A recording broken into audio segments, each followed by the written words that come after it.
Você já sentiu sua mente como uma cidade que nunca desliga?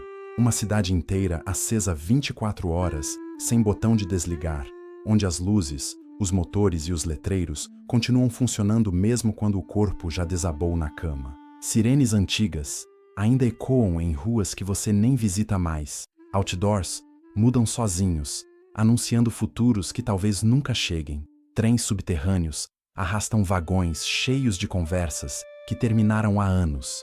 Elevadores sobem e descem carregando lembranças com cheiro de asfalto quente.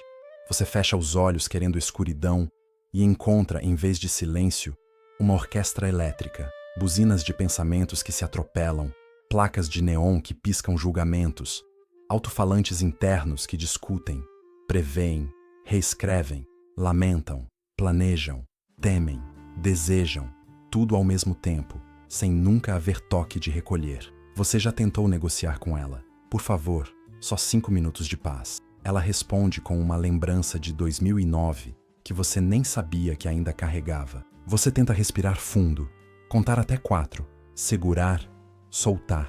Ela aproveita o intervalo para inserir uma nova preocupação disfarçada de insight profundo. Você tenta meditar e ela transforma o próprio ato de meditar em performance. Estou meditando errado? Minha mente está muito agitada. Todo mundo consegue esvaziar a mente menos eu. Será que isso é um sinal de algo pior? Até o silêncio vira barulho. Você observa as pessoas ao redor, no ônibus, no trabalho, nas redes, e elas parecem flutuar. Riem de vídeos de gatos sem checar se o riso é genuíno. Choram num filme e pronto, acabou. Amam sem fazer um dossiê emocional do parceiro. Brigam e esquecem no dia seguinte. Vivem como se a vida fosse um rio com margens visíveis, enquanto a sua parece um oceano sem horizonte. E você sente uma pontada estranha, inveja misturada com ternura, como quem olha para crianças brincando na chuva e lembra que um dia também sabia fazer isso. Para você, nada é só o que é. Um oi pode ser um teste. Um abraço mais curto pode ser o fim. Um olhar que demora meio segundo a mais vira poesia ou sentença de morte. Você sente o mundo em alta definição, com legendas ocultas, trilha sonora dramática e director's cut emocional. Cada interação é um filme de 3 horas que você assiste sozinho depois, frame por frame, procurando o que perdeu na primeira exibição. Você sente demais, pensa demais, percebe demais, se importa demais. E isso não é frescura, é constitutivo. É o jeito que o seu sistema nervoso escolheu para navegar num mundo que lá atrás ensinou que segurança não era garantida, porque tudo começou muito antes de você ter palavras para nomear. Começou com uma criança pequena num apartamento mal iluminado, sentada no chão com lápis de cor, ouvindo vozes que subiam de tom atrás de uma porta. Ela não entendia as palavras, mas entendia o ar ficando pesado. Entendia que o amor podia desaparecer de repente, que o chão podia sumir sem aviso. Então, aprendeu a ler o clima antes da previsão do tempo, a pausa entre uma frase e outra, o músculo que tremia no canto da boca do pai, o suspiro da mãe que parecia carregar o peso do planeta. Aprendeu a se fazer pequena, quieta, útil. Aprendeu que prever era mais seguro do que ser pega desprevenida. O cérebro, ainda em construção, gravou a lição em pedra. Se eu entender tudo, nada vai me pegar de surpresa novamente. E assim nasceu o superpoder. E assim nasceu a maldição. A hipervigilância virou estilo cognitivo padrão. A empatia virou radar emocional. A curiosidade virou necessidade de controle disfarçada de sabedoria. Você cresceu sendo o amigo que percebia o que ninguém falava, o filho que acalmava antes que a briga explodisse, o aluno que entregava trabalhos impecáveis porque falhar não era uma opção. Falhar era cair no abismo que você já conhecia. Você sobreviveu. E sobreviveu tão bem que o mundo te deu medalhas. Maduro para a idade, sensível, inteligente, profundo. Só que ninguém te avisou que essas medalhas pesam. Que um dia você ia querer devolver todas em troca de uma única tarde, em que fosse possível desligar o radar e simplesmente ser. Porque o preço é alto. Você entende tanto os outros que às vezes esquece de se entender. Você prevê tanto o fim que raramente começa. Você transforma cada ferida em aula de anatomia emocional e acha que por ter mapeado o corte, ele deixa de sangrar. Quando alguém te machuca, você não grita, você pesquisa. Reconstrói a infância da pessoa Encontra os gatilhos, desenha o diagrama completo do comportamento e se convence. Eu entendo, logo não preciso sentir raiva, mas sente sim. Só enterra debaixo de 7 camadas de compreensão racional, onde a dor fica fermentando em silêncio. A neurociência tem nome para isso, overthinking, como estratégia de regulação emocional disfuncional. O córtex pré-frontal, o CEO da mente, trabalha em turno triplo tentando manter tudo sob controle, enquanto o sistema límbico, o vulcão emocional, fica represado. Resultado: você vive com um pé no acelerador e outro no freio, gastando combustível emocional sem nunca realmente chegar a lugar nenhum. Você vê padrões que parecem conspirações para os outros e são apenas realidade para você. Como as pessoas se afastam quando precisam de mais, como o amor costuma ter prazo de validade, como sorrisos podem ser armaduras tão pesadas quanto as suas. Essa visão te torna um oráculo para amigos em crise. Você sempre entende tudo, e um estranho em festas, porque conversas sobre o tempo ou séries do momento parecem idiomas que você nunca aprendeu a falar fluentemente. Às vezes aparece alguém que quase consegue, alguém que olha para você e não pede tradução, alguém que segura sua mão sem checar se você vai analisar o aperto. E você quer muito, mas a mente entra em pânico. E se for ilusão?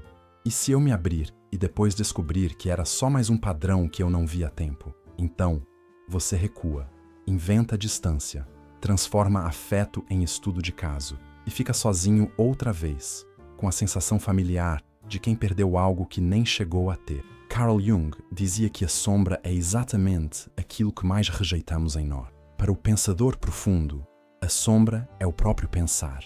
A luz que te permite enxergar tudo vira escuridão quando apontada para dentro o tempo inteiro. O dom vira veneno lento. E o mundo atual parece projetado para amplificar isso. Vivemos na era do ruído constante. Notificações, stories, opiniões em caps lock, felicidade em filtro, dor em trend. A atenção foi fragmentada em pedacinhos tão pequenos que já nem lembramos como é sustentar um pensamento por mais de 8 segundos. Desacelerar virou ato político.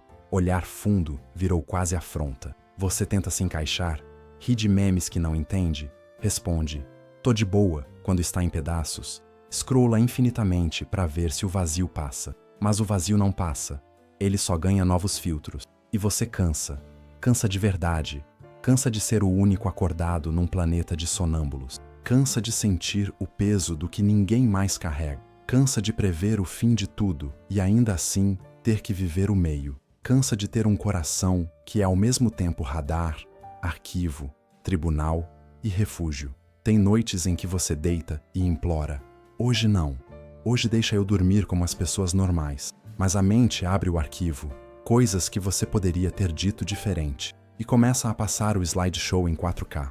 Tem dias em que você inveja quem consegue acreditar em frases feitas, vai dar tudo certo, é só uma fase, deixa pra lá. Você já tentou acreditar, tentou de verdade, mas sua mente é honesta demais para engolir placebo. E ainda assim, dentro desse cansaço colossal, existe algo que se recusa a morrer. Uma faísca teimosa que diz, dói, porque importa. Percebo demais porque ainda me importo demais.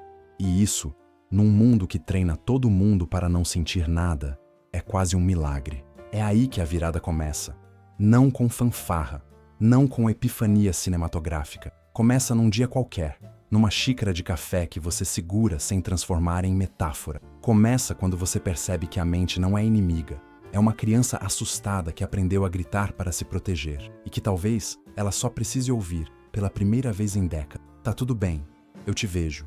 Você pode baixar a guarda um pouco. Eu cuido da gente agora. A cura não é calar a mente. Seria como pedir para o coração parar de bater. A cura é ensinar a mente a descansar sem se sentir ameaçada.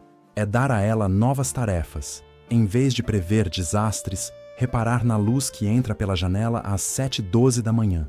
Em vez de analisar o silêncio do outro, ouvir o próprio corpo respirando. Você começa pequeno, quase ridiculamente pequeno. Sentir o peso dos pés no chão sem julgar, deixar uma música tocar até o fim sem decifrar a letra, comer uma fruta prestando atenção só no sabor, não na culpa ou na metáfora, olhar para alguém e por 30 segundos só olhar, sem catalogar microexpressões. E algo estranho acontece. O corpo, que passou anos sendo apenas transporte para a cabeça, começa a falar de volta. A tensão nos ombros avisa antes da ansiedade. O aperto no peito revela verdades que a mente levaria semanas para traduzir. O suspiro profundo lembra que você é mais do que o pensamento que pensa que é você. Escrever deixa de ser análise e vira inspiração. Você coloca no papel o que não precisa mais carregar. Criar vira alquimia. Transforma chumbo emocional em algo que pode ser oferecido ao mundo sem te destruir. Falar com alguém sem tentar consertar, sem prever o fim, só estando lá, vira o ato mais radical de amor que você já praticou. Você percebe aos poucos que ser profundo nunca foi o problema. O problema foi acreditar que profundidade e sofrimento eram sinônimos, que estar acordado exigia pagar com solidão, que amar exigia blindagem. Você não é demais, você nunca foi demais. Você só estava acordado num mundo que faz de tudo para continuar dormindo. E um dia, não o dia perfeito, mas um dia comum, talvez chuvoso, talvez com uma música antiga tocando, a mente simplesmente cansa de brigar, não se cala para sempre. Ela nunca vai se calar por completo, e tudo bem. Mas solta o leme, baixa as armas, e nesse espaço que se abre, tão sutil que quase passa despercebido, você sente algo que não sentia há décadas. Um silêncio que não é ausência. Um silêncio que é presença plena. Um pulsar quieto, constante, mais antigo que qualquer pensamento. E ali, sem precisar de mais nenhuma palavra, nenhuma teoria, nenhuma prova, você entende. Você não precisa pensar até encontrar a paz. Você não precisa merecer a paz. Você não precisa procurar a paz. Você já é a paz que estava procurando o tempo todo. Só estava ocupado demais tentando provar que não era.